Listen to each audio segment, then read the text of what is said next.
Welcome back, Sassy Sirens, to yet another video about Starbucks coffee cups. I know you're thinking to yourself, how is it possible that a person can do video after video after video just talking about cups?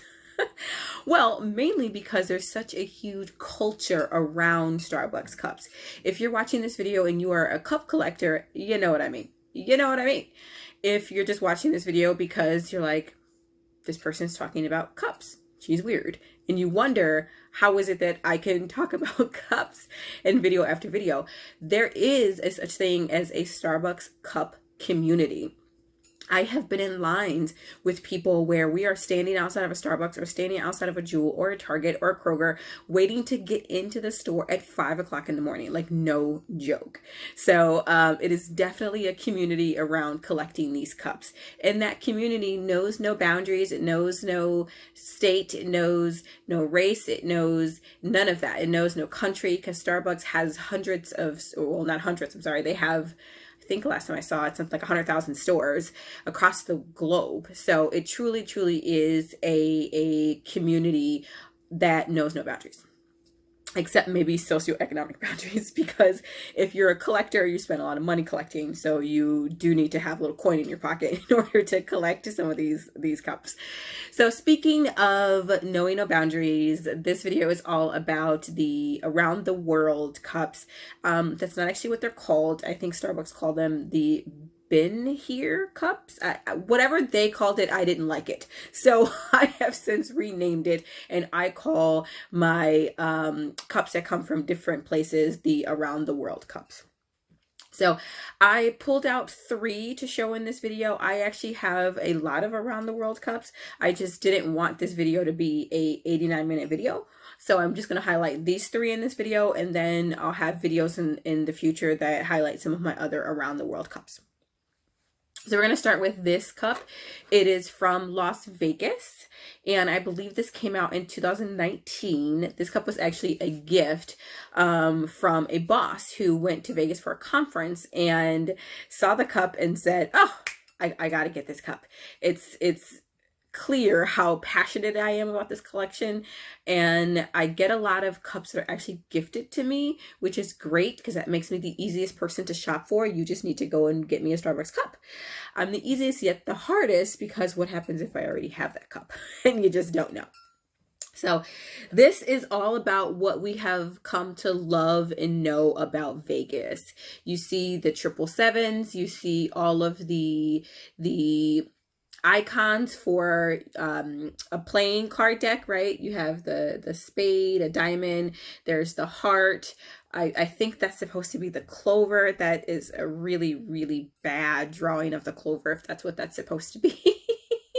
The Las Vegas actually comes out of the cup a little bit, so when you touch it, you can feel that it's textured, which I like as well.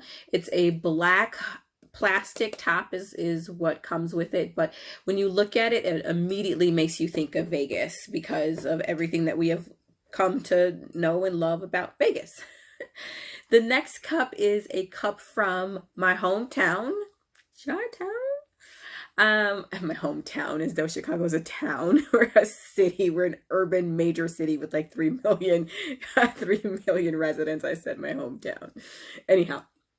So this came from the Starbucks Reserve Roastery, actually. So a couple years ago on Michigan Avenue, Starbucks took over what used to be a like 4-level Crate and Barrel store, which I'm a huge Crate and Barrel fan. So my heart hurt when I heard that the store was closing, but then my heart started to flourish when I found out what was taking over the spot. So it is now a massive, massive Starbucks roastery, and they do not have many of them in the world. I know that there's one here, and then there's one in Japan, in Tokyo specifically.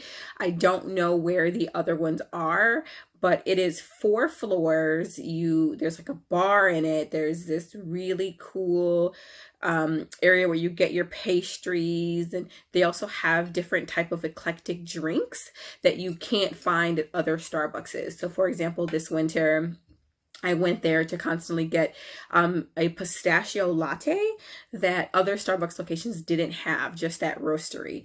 So I love that they do these drinks that are limited edition that only they carry. It does help drive traffic, obviously, to the store because you have to go to that location to get it. But this cup also came in black with the lettering in white. And now that I think of it, I don't know why I didn't buy that one because that's probably just as cute. Maybe, I think I know what I will be doing tomorrow. I think I need to go back to the roastery to get this cup in black because it was black and then the lettering was in white. So same cup, just the colors were flipped. So that is the Chicago Roastery cup. And then this last cup is a cup that I got while I was in New York. You'll see on the bottom that it says Times Square. The cup is modeled after Times Square. I didn't actually buy it in Times Square, I don't believe, when I got it. I don't remember where I was when I got it, but it wasn't in Times Square. But you see, it's meant to show you all of the buildings and the skyscrapers. New York is said to have the best skyline in the world. I think that can be disputed by anybody. Chicago has a great skyline. Hong Kong has a great skyline. But New York does definitely have a gorgeous skyline. You see there's the Broadway sign right there that reminds you when you're in that area and you want to go to the theater district. You also have the theater sign there too. The cup is all black with Times Square written in yellow at the bottom, and then New York City is in the white that's down there. So I like this cup because it makes me think of New York City, right? It's one of the cities I love visiting. I would never live there, but I love visiting. So when I carry this cup, it does make me feel very like, oh, I got to get back to New York sometime soon. So here are the three cups that I wanted to show you in the Around the World collection. If you like this video and you like the content that I've been sharing, please make sure that you are liking my videos, that you are subscribing to my channel, and that you're watching some of the other videos. Please in the comments, share with me what's your favorite Around the World cup that you've collected. Snap a photo of it, share it with the rest of the group. And in the meantime, please stay sassy, and I'll see you in the next video.